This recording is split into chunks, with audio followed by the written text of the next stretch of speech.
The International Beauty Show is back here in Las Vegas. It's expected to make a full comeback. 8 News Now reporter Victoria Saha spoke with one local lash artist. She shows us what this show means and how the pandemic had an effect on the beauty industry. From nails to skin to hair to lashes, the beauty industry is always coming up with new techniques and products. Those skills are displayed at the International Beauty Show, where Soo-Jin Yang will be. To me, I feel like a true lash artist has a human relationship, a deep understanding with their client because their client's eyes are closed. Soo-Jin Yang is a lash extension artist and founded a new LED light specifically for lash extensions called Illumino. The beauty show will be her chance to introduce it to other lash extension artists that are expected to flood the convention center. The halls were empty and, this is the first year I have a feeling it's going to come on really strong. During the pandemic, there was no guarantee her new creation would go anywhere.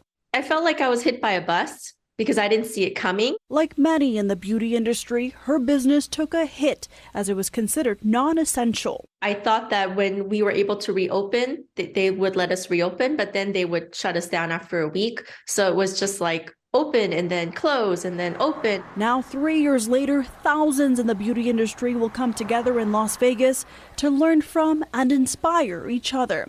Victoria Saha, 8 News Now.